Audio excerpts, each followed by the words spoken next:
ధన్యవాదాలు sir. Very మంచి అంశాన్ని మీరు తీసుకున్నారు. మీరు దీనికి తప్పకుండా ముందుకు తీసుకెళ్ళాలని నేను కోరుకుంటున్నాను. ఇప్పుడు ఒక చిన్న సార్ పద్యంతో మా రాజేశ్వరి శర్మ గారిని ముందుకు వచ్చి ఒక 2 నిమిషాలు మాట్లాడాలని కోరుతున్నాను. శాస్త్రి గారిని ఒక పద్యం పాడండి, ఎందుకంటే ఒక మంచి శ్లోకం లాంటిది మాకు వినిపించండి. పోతున్నదో మీకు ఎటువంటిది బాగా అనిపిస్తే అటువంటిది వినిపించి మమ్మల్ని ఆనందపరచవలసింది, మీ సందేశాన్ని ఇవ్వాల్సిందిగా కోరుతున్నాం. వీరు విశ్రాంత ఒక అధ్యాపకులు, ఒక ఆచార్యులు. వారు ఇంగ్లీష్ను ధారాళంగా చెప్పినటువంటి అంటే కళాశాలలో చాలామంది ఉద్యోగులను చేసినటువంటి మహా వ్యక్తి. వారి గురించి ఎంత చెప్పినా తగలదు, కానీ వారే 2 నిమిషాలు చెప్పుకుంటూ మీరు ఒక మధురమైన గీతాన్ని వినిపించాలని కోరుకుంటూ మీ సందేశాన్ని ఇవ్వాలని అడుగుతున్నాను సార్.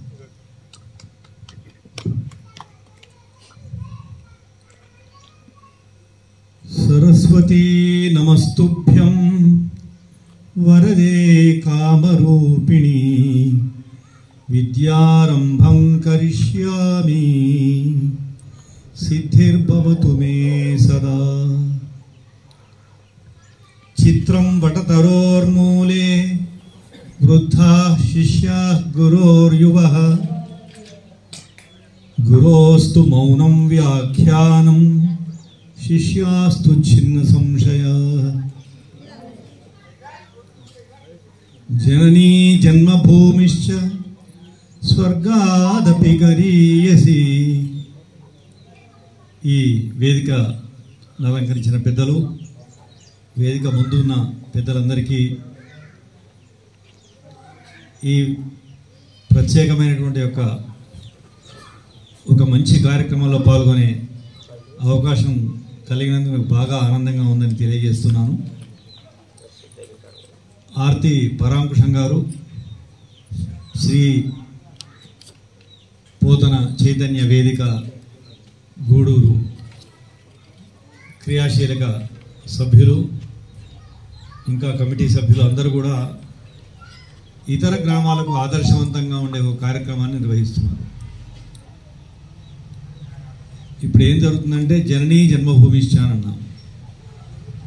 మనం ఇక్కడే తిరిగాం, ఇక్కడే చదువుకున్నాం. ఈ మట్టితో, ఈ నీటితో, ఇక్కడి ప్రజలతో, ఈ గాలితో మనకు అనుబంధం ఉంది. అటువంటి అనుబంధాన్ని దురదృష్టవశాత్తు చాలామంది గుర్తుంచుకోవట్లేదు. ఇక్కడ చదువుకొని ఉన్నతమైన స్థానానికి ఎదిగినటువంటి ఈ వేదిక మీద ఉన్న చాలామంది పెద్దలందరూ కూడా ఈ విలేజ్లో ఒక మంచి చైతన్య స్ఫూర్తిని తీసుకురావడానికి ప్రయత్నం చేస్తున్నారు. దాన్ని మనం అందరం కూడా అభినందించాల్సిందే. ఎట్లా అంటే, సరే శాసనానికి 900 ఏళ్ల చరిత్ర ఉన్నది. ఆ చరిత్రను ఒకసారి గుర్తుంచుకొని మనం గర్వపడేలా మన చరిత్ర ఉంది అని వారు దాన్ని పరిశోధన ద్వారా, అధ్యయనం ద్వారా తెలుసుకొని గ్రామస్తులందరితో కూడా పంచుకోవడానికి ఈ వేదిక తయారు చేశారు. అందుకనే వారందరినీ ప్రత్యేకంగా అభినందిస్తున్నాను. పరాంకుశం గారు నాకు 40 ఏళ్ళుగా పరిచయం కాబట్టి వారేదో నిన్న కలిసినప్పుడు నా అదృష్టం బాగుండి ఒకసారి ఈ కార్యక్రమానికి వస్తారా మీరు అని అడగగానే వెంటనే నేను ఒప్పుకున్నాను. రాకుంటే చాలా బాధపడేవాడిని కావచ్చు. చాలా చక్కని కార్యక్రమం జరుగుతుంది. నా అభిప్రాయం ఏంటో ఒకసారి చెప్పేసి ముగిస్తాను, ఎందుకంటే చాలామంది మాట్లాడాల్సిన పెద్దలు ఉన్నారు. నేను ఇందాక ఎల్లమట్ల నాగయ్య గారితో ఊరంతా చూశాను. మొట్టమొదటిసారి గూడూరుకు వచ్చాను నేను. పాలకుర్తి గుడికి రావడం జరిగింది. అప్పుడు బొమ్మెరకు కూడా వెళ్ళాము. వారు ఏమన్నారు, ఈ గుడి చూపించారు, అట్లా ఆ గడి చూపించారు, స్కూల్ చూపించారు, చెరువు చూపించారు, బావి చూపించారు. ఇవన్నీ కూడా ఎవరో చేసిన పనులు.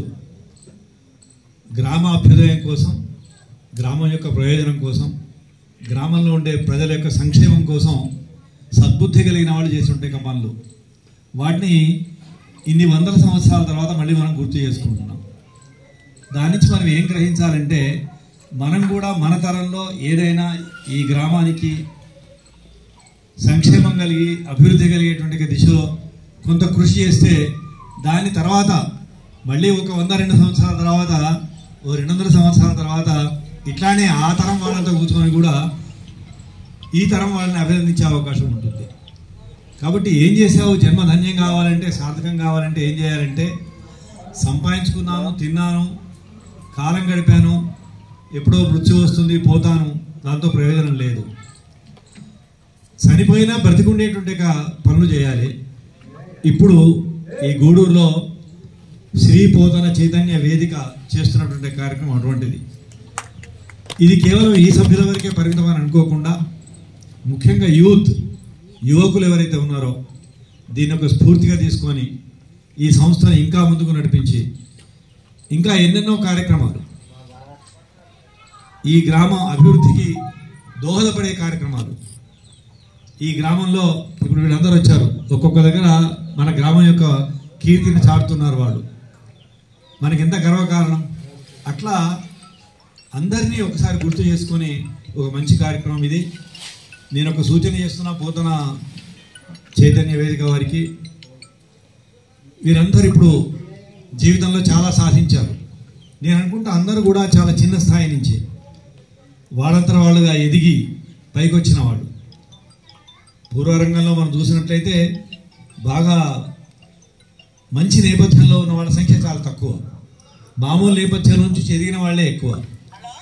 అలాంటి వాళ్ళు వాళ్ళ జ్ఞాపకాల్ని, వాళ్ళ జీవితంలో జరిగిన అనుభవాలను కనుక క్రోడీకరించి ఒక పుస్తక రూపంలో తీసుకొచ్చి కనుక పెడితే ఈ గూడూరులో పుట్టి పెరిగి ఉన్నతమైన స్థానానికి ఎదిగిన వాళ్ళు ఎంతమందో ఒక ప్రత్యేకమైన ఒక గ్రంథంలో, ఒక పుస్తకంలో చదువుకోవడానికి వీలుగా ఒక చరిత్రలాగా ఉంటుందని సూచన చేస్తూ ఈ పోతన చైతన్య వేదిక వారు ఒకవేళ ఇదేమైనా పనిచేసే సూచన అనుకుంటే దాన్ని దయచేసి ఆలోచించాల్సిందిగా వారిని అభ్యర్థిస్తూ నేను అందరినీ అభినందిస్తూ ముగిస్తున్నాను. Thank you. ధన్యవాదాలు శాస్త్రి గారు, చాలా చక్కని సందేశం ఇచ్చారు. మీరు గూడూరు గ్రామ చరిత్ర అనేటువంటి విషయము మీరు ఊహించిన దానికంటే ముందుగానే మేము రాయడం జరిగింది.